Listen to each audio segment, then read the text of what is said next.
Lucia Ortega was a journalist, a storyteller with a camera and a notepad. She came from Guatemala, a country far away with colorful birds and tall volcanoes.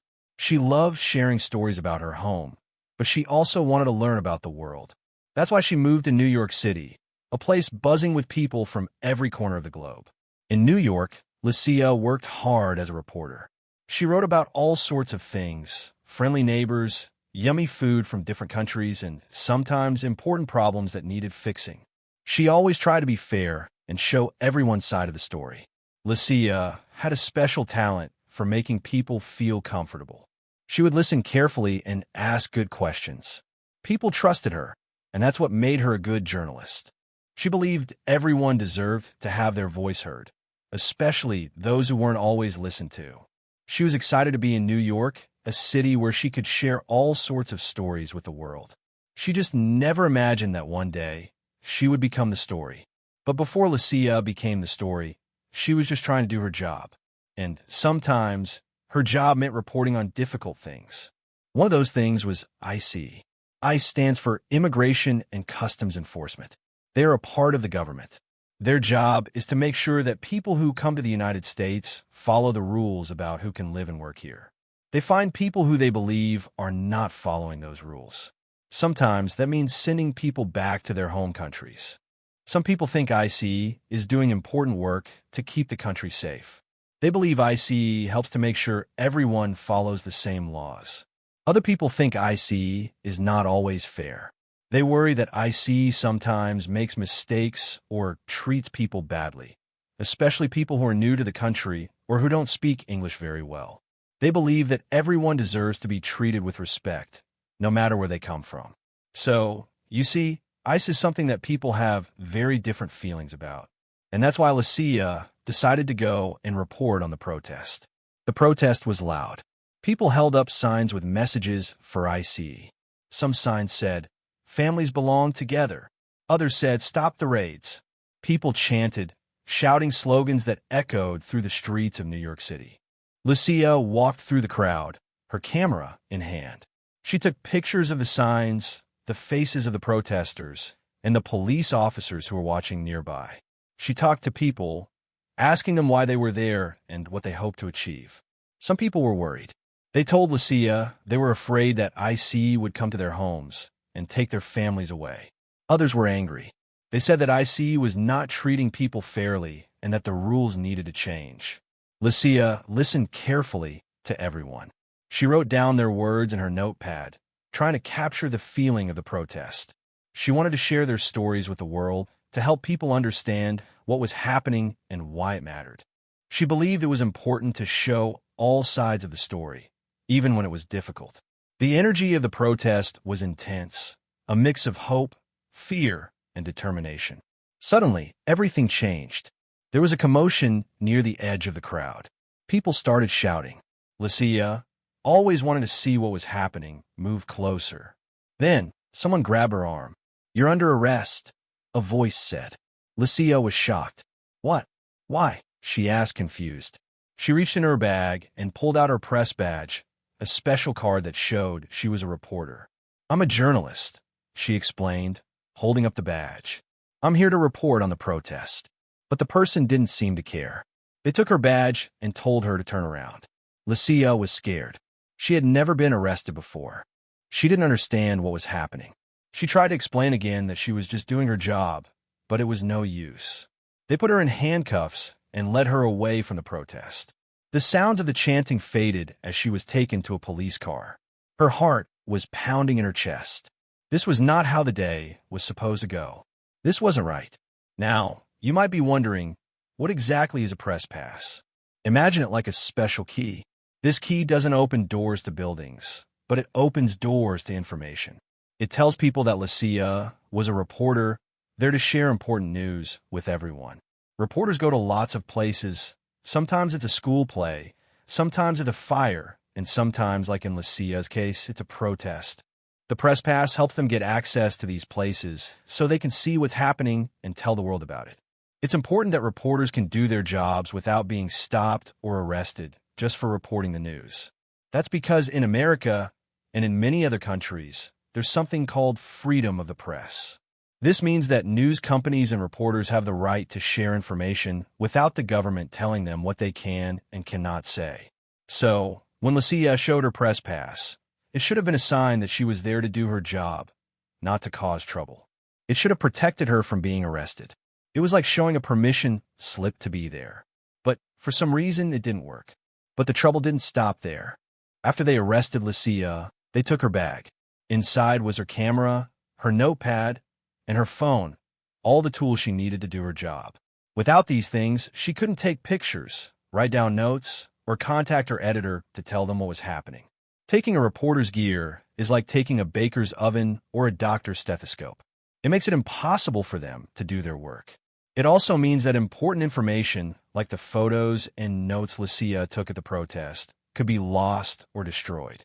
This made Lucia even more worried. She wasn't just being arrested. She was being silenced. She couldn't tell the story of the protest anymore, and that felt wrong. She knew that people were counting on her to share what she had seen and heard. Without her tools, her voice was being taken away.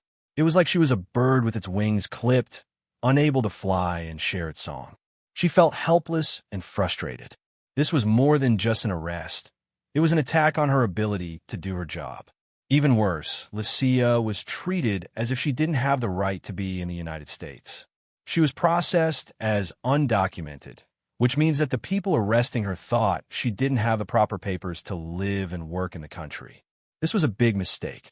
Lucia did have permission to be in the U.S. She had a work permit, a special document that allowed her to work as a journalist. It was like having a ticket to a show, proving that she had the right to be there. Being treated as undocumented was scary for Lucia. It meant she could be sent back to Guatemala, away from her job, her friends, and her new life in New York City. It also felt unfair. She had followed all the rules, filled out all the forms, and gotten the right papers. To be treated like she had done something wrong was upsetting and confusing.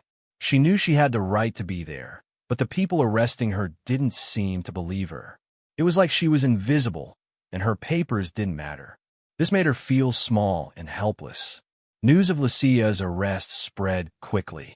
Other reporters, editors, and news companies were shocked and angry. They couldn't believe that a journalist with a valid press pass and the right to work in the U.S. had been arrested while doing her job. It wasn't just news organizations that were upset. Groups that help people fight for their rights, called civil rights groups, also spoke out. They said that what happened to Lucia was wrong and that it was a threat to freedom of the press. These groups started demanding answers from IC. They wanted to know why Lucia had been arrested, why her press pass had been ignored, and why she was being treated like someone without papers when she clearly had them. The news companies started writing stories about Lucia's arrest, sharing what happened with people all over the world. They wanted to make sure everyone knew what had happened and that something like this wouldn't happen again. They felt like they had to stand up for Lucia and for all journalists who were just trying to do their jobs. It was like they were all shouting together, "This isn't right. We need answers." Soon, the truth came out. Lucia's lawyer, a helper who knows the law very well, showed IC the proof. He showed them her work permit, the official paper that said she had the right to be in the United States and work as a journalist. It was like showing a winning lottery ticket. It proved that Lucia was telling the truth all along. She wasn't undocumented. She had every right to be there. With the proof in hand, ICE had to admit they had made a mistake. They confirmed that Lucia did have legal work authorization. It was like saying, "Oops, we were wrong."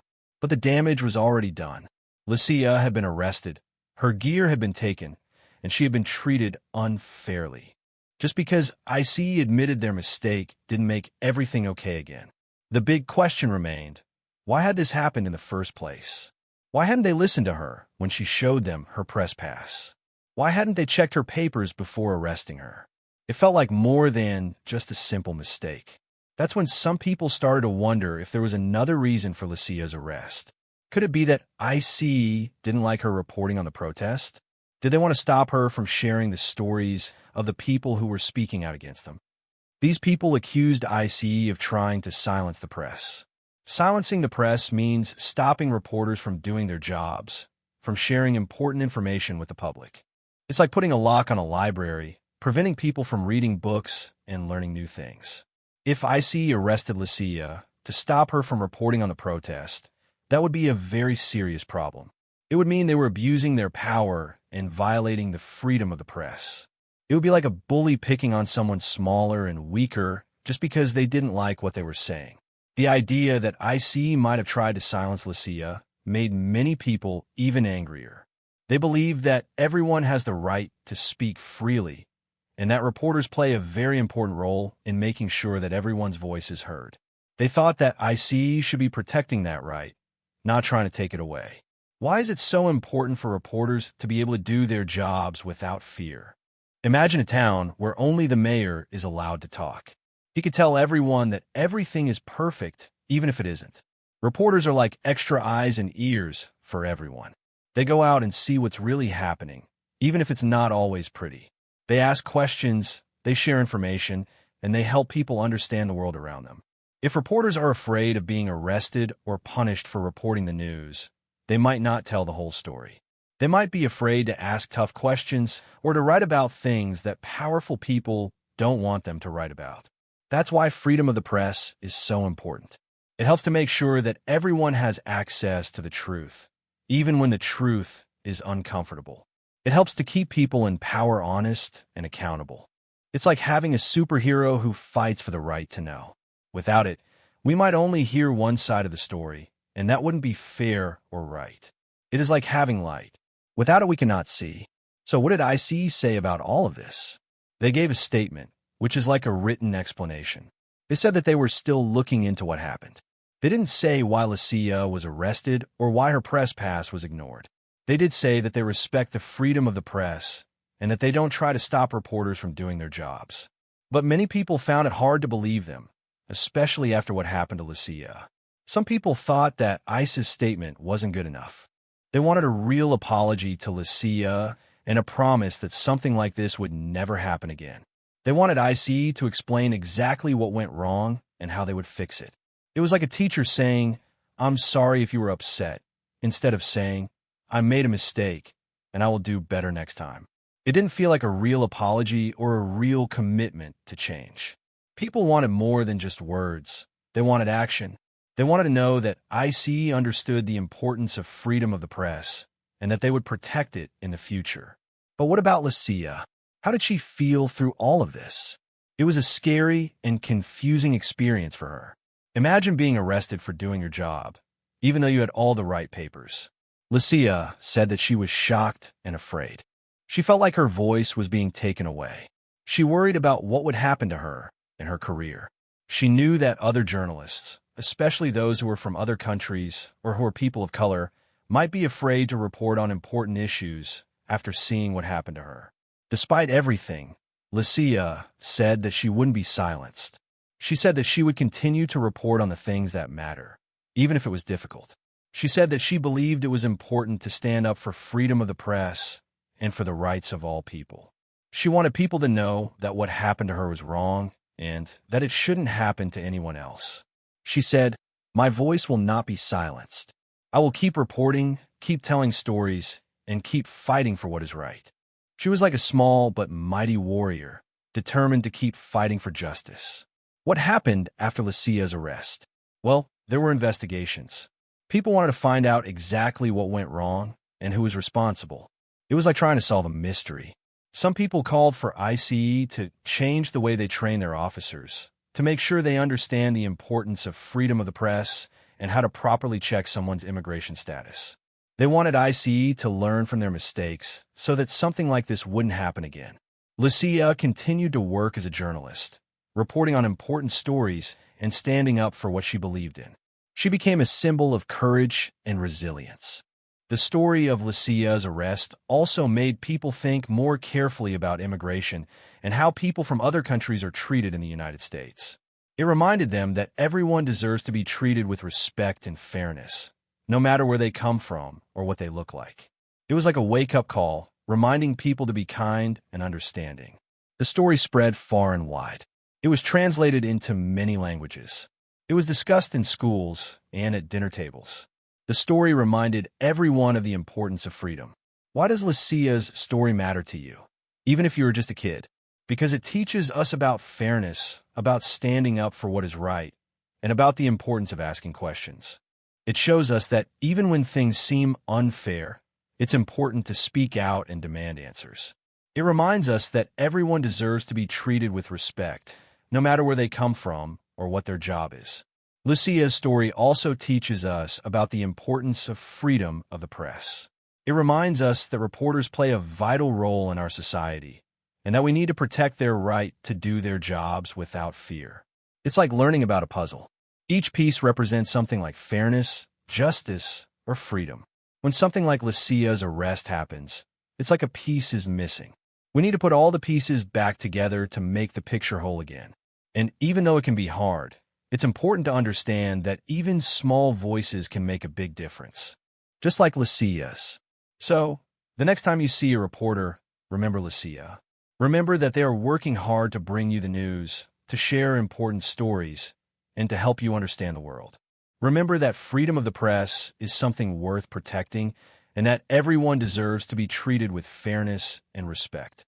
And remember that even if you are young, your voice matters. You can ask questions, you can stand up for what is right, and you can make a difference in the world.